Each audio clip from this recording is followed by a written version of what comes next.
አሰላሙ አለይኩም ወራህመቱላሂ ወበረካቱ። ውድ ተመልካቾች እንዴት ቆያችሁን? የመጋቢት 8 2017 ዓመተ ልደት ሚንበር ኸበር ጀመረ። የዕለቱን ሚንበር ኸበር እየመራው ፋይዛ መሐመድ ከናንተ ከተመልካቾች ጋር ቆያለሁ።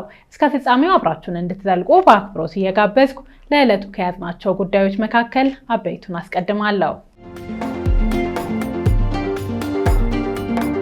በአዲስ አበባ ከተማ ሀገር አቀፍ የቁርአን ውድድር ተካሄደ።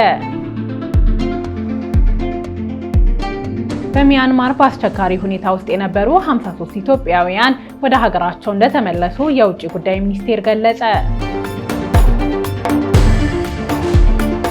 የአሜሪካ ፕሬዝዳንት ዶናልድ ትራምፕ አንጋፋውን የአሜሪካ ድምጽ የአማርኛ አገልግሎት አፋን ኦሮሞና የትግርኛ አገልግሎት ከስርጭት ውጭ ያደረገ ትዕዛዝ ሰጡ የሚሉት የሚንበር ኸበር አበይት ጉዳዮች ናቸው። አብራችሁን እንድትቆዩ በድጋሚ እየጋበዝን ወደ ቀዳሚው ኸበር አልፋለሁ። ረመዳንን በተመለከተው ኸበር እንጀምራለን። በአዲስ አበባ ከተማ ሀገር አቀፍ የቁርአን ውድድር ተካሄደ። የኢትዮጵያ እስልምና ጉዳዮች ጠቅላይ ምክር ቤት ያዘጋጀው ሀገር አቀፍ የቁርአን ውድድር እሁድ መጋቢት 7 2017 ዓመተ ልደት ተካሂዷል። በአብዮት አደባባይ የተደረገው ውድድር ከተለያዩ የሀገሪቱ አካባቢዎች የተገኙ ተወካዮችን ያሳተፈ ነበር። ወለው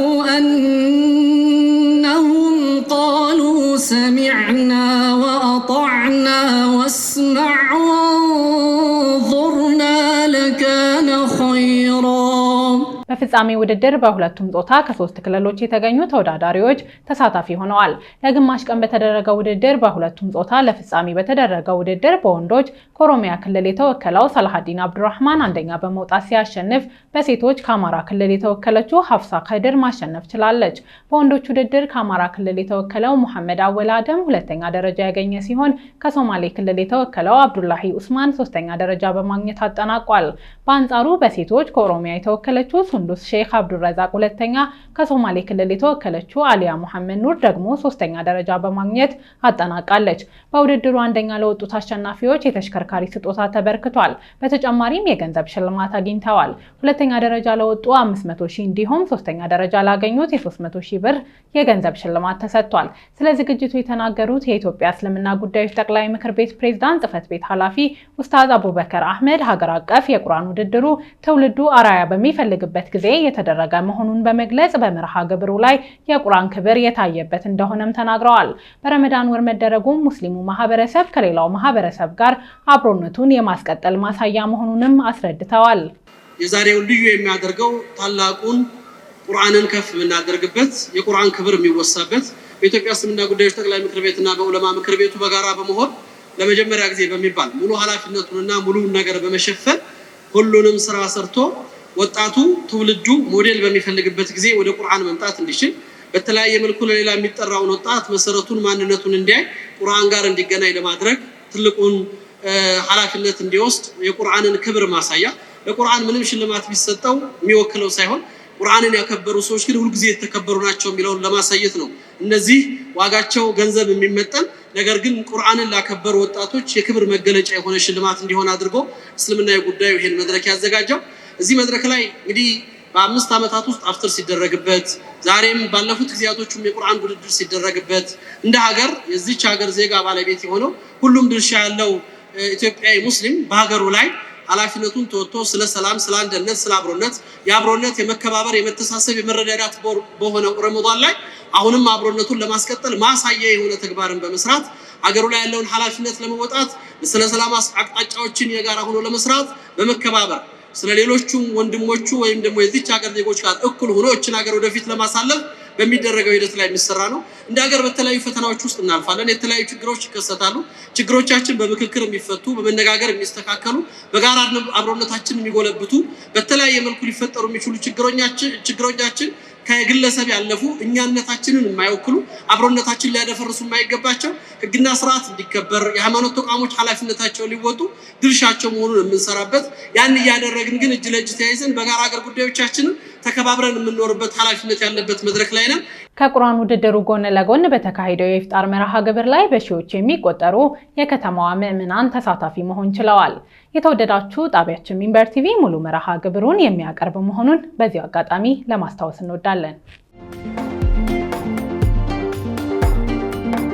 ወደ ተከታዩ ኸበር እንለፍ። አዋሽ ባንክ ኢኽላስ የረመዳን ወርን በማስመልከት ለደንበኞቹ የኢፍጣር መርሃ ግብር አከናወነ።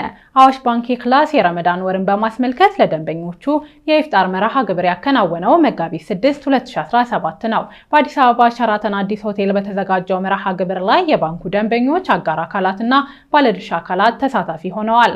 በመርሃ ግብሩ ላይ የተናገሩት የአዋሽ ባንክ ዋና ስራ አስፈጻሚ አቶ ፀሐዬ ሽፈራው አዋሽ ባንክ ኢኽላስ በሚል የሰየመው ከወለድ ነጻ የባንክ አገልግሎት ከ7 ዓመት በላይ ማስቆጠሩን ገልጸዋል።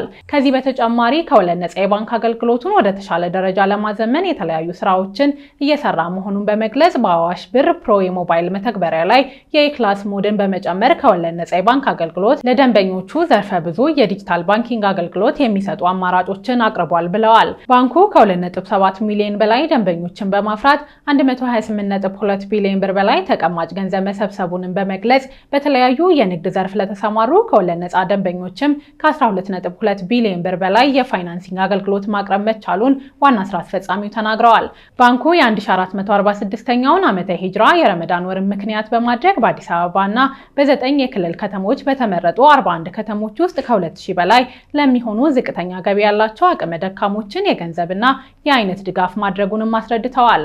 በባንኩ የኢፍጣር መርሃ ግብር ላይ ድጋፍ ተደርጓል። በዚህም 5 ሚሊዮን ብር ለአውሊያ ትምህርት ቤት ማጠናከሪያ፣ 7 ሚሊዮን ብር ለአንዋር መስጂድ የውሃ ቁፋሮ የሚውል ድጋፍ፣ አቅመ ደካማ የሆኑ 20 የኩላሊት ታማሚዎችን ለ1 ዓመት የሚቆይ የኩላሊት እጥበት አገልግሎት በኢትዮ ጠቢብ ጀነራል ሆስፒታል እንዲታከሙ፣ 6.9 ሚሊዮን ብር በአሚን ጀነራል ሆስፒታል እንዲታከሙ፣ ለ12 አቅመ ደካማ የኩላሊት ታማሚዎች ለ1 ዓመት የሚቆይ የኩላሊት እጥበት አገልግሎት 4.6 ሚሊዮን ብር ድጋፍ ተደርጓል። ባንኩ ድጋፉን በኢትዮጵያ እስልምና ጉዳዮች ጠቅላይ ምክር ቤት ፕሬዝዳንት ሼክ ሀጂ ኢብራሂም ቱፋ አማካኝነት አበርክቷል። ለአወሊያ ትምህርት ቤት ማጠናከሪያ 5 ሚሊዮን፣ ለአንዋር መስጊድ ውሃ ቁፋሮ 6.9 ሚሊዮን፣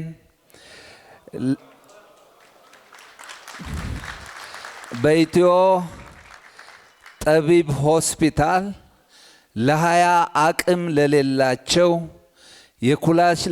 የኩላሊት በሽተኞች የ1 ዓመት የኩላሊት እጥበት ወጪ ብር 6.9 ሚሊዮን፣ በአሚን ሆስፒታል ለ12 አቅም ለሌላቸው የኩላሊት በሽተኞች የኩላሊት እጥበት ወጪ የ1 ዓመት ብር 4.9 ሚሊዮን። አዋሽ ባንክ ከ983 በላይ ቅርንጫፎቹ አማካኝነት በመስኮት ደረጃ ከሚሰጠው አገልግሎት በተጨማሪ ከ50 በላይ በሆኑ ሙሉ በሙሉ ከወለድ ነጻ የባንክ አገልግሎት የሚሰጡ ቅርንጫፎችም እንዳሉት ተገልጿል።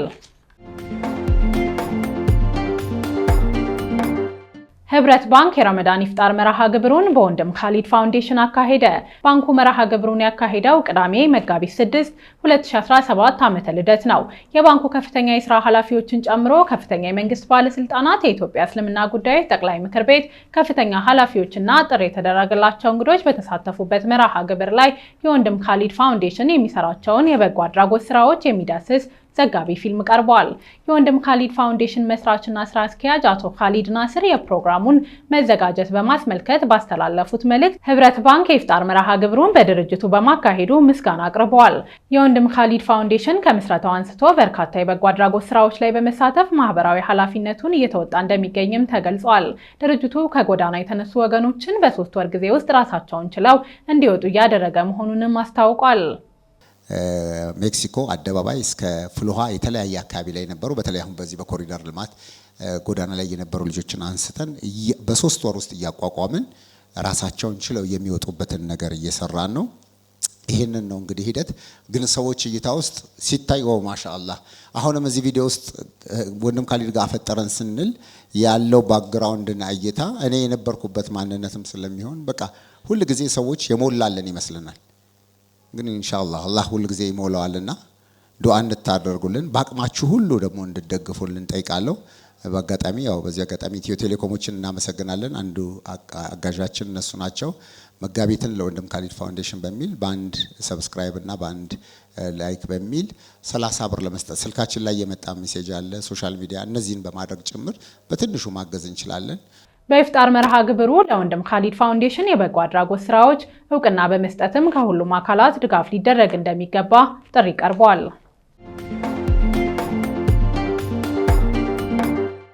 በማይናማር በአስቸጋሪ ሁኔታ ውስጥ የነበሩ 53 ኢትዮጵያውያን ወደ ሀገራቸው ተመለሱ።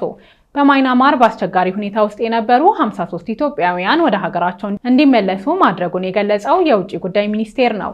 ኢትዮጵያውያኑ ከማይናማር እገታ ወጥተው ታይላንድ ወታደራዊ ካምፕ ነበሩ የተባለ ሲሆን ከኢትዮጵያ አየር መንገድ ጋር በመተባበር ወደ ሀገራቸው ተመልሰዋል። በዚህም በአካባቢው ከሚገኙ መንግስታዊ ያልሆኑ ድርጅቶች ጋር በመነጋገር ትናንት 23 ዜጎችን እንዲሁም ዛሬ 30 ዜጎችን በአጠቃላይ በካምፑ የነበሩትን 53 ዜጎች እንዲመለሱ ተደርጓል። እስካሁን ከማይናማር እገታ ወጥተው ታይላንድ ወታደራዊ ካምፕ የነበሩ በመጀመሪያውና ሁለተኛው ዙር በጠቅላላው 130 ዜጎችን መመለስ መቻሉን የሚኒስቴሩ መረጃ ያመለክታል። ውድ ተመልካቾች እየተከታተላችሁ የምትገኙት ሚንበር ኸበርን ነው። ለሚንበር ኸበር ጥቆማ ወይም አስተያየት ካላችሁ በአጭር የስልክ ቁጥር 9282 ላይ ብትልኩልን አጣርተን መልሰን ለእናንተው እናቀርባለን። የሚቀናችሁ ማህበራዊ ሚዲያ ከሆነ በሁሉም አማራጮች @ሚንበር ቲቪ ብላችሁ ብትፈልጉን ታገኙናላችሁ። ድረገጻችንን www.minbertv.comን ብትጎበኙ ደግሞ አዳዲስ መረጃ ታገኛላችሁ። በዚህ አጋጣሚ በአዲሱ የፌስቡክ ገጽ www.facebook.com/minber TV1 እንደምታገኙንም ለመግለጽ እንወዳለን። አሁን ደግሞ የዕለቱን አብይ ጉዳይ እናስታውሳችሁና እንመለስ። በአዲስ አበባ ከተማ ሀገር አቀፍ የቁርአን ውድድር ተካሄደ። ከውድድሩ ጎን ለጎን በርካታ ሺዎች የተሳተፉበት የኢፍጣር መርሃ ግብር ተከናውኗል።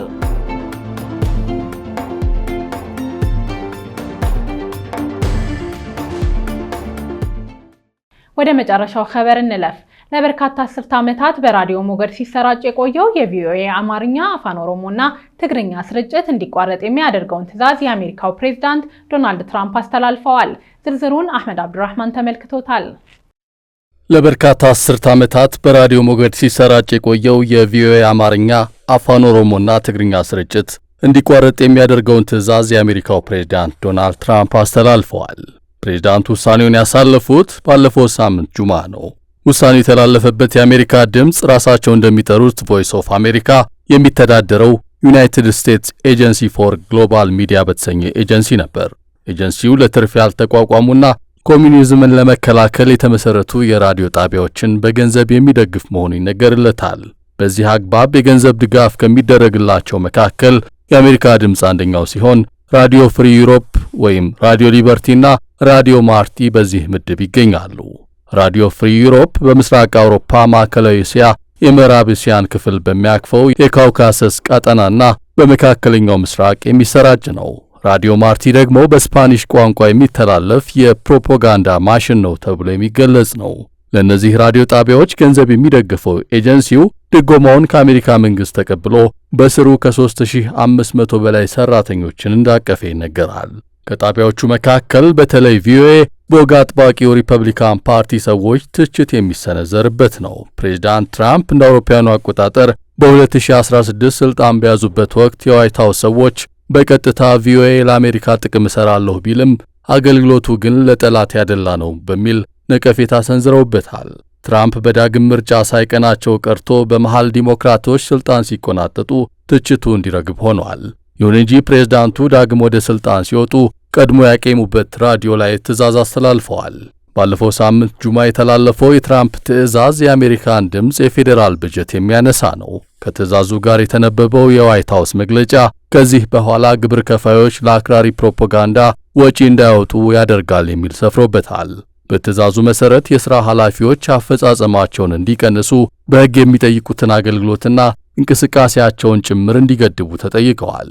ይህ ውሳኔ ለበርካታ አስርት ዓመታት ለኢትዮጵያ አድማጮች ሲደርስ የቆየውን ቪኦኤ አማርኛ፣ አፋን ኦሮሞና የትግርኛን አገልግሎት ስርጭት እንዲያቆም የሚያስገድድ ነው። አልጀዚራ ተመልክቼዋለሁ ያለውን ኤጀንሲው የላከውን የኢሜል መልእክት ጠቅሶ እንደዘገበው የሰራተኞቹ ውል ተቋርጧል። ዘገባው የተቋረጠው ውል ሁሉንም ሰራተኞች ሊባል በሚችል መልኩ የሚያካትት እንደሆነ ጠቅሷል። ሰራተኞቹ ከዚህ በኋላ ወደ ቢሮ እንዳይደርሱም ተነግሯቸዋል።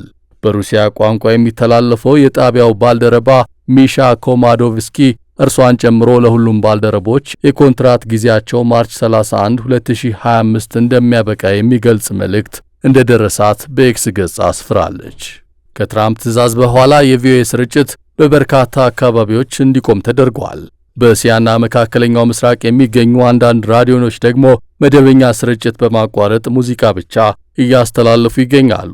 ከውሳኔው በኋላ የተናገሩት የቪኦኤ ዋና ዳይሬክተር ማይክል አብራሞዊትስ ከ83 ዓመታት ወዲህ ለመጀመሪያ ጊዜ የቪኦኤ ድምፅ እንዲዘጋ ተደርጓል ብለዋል።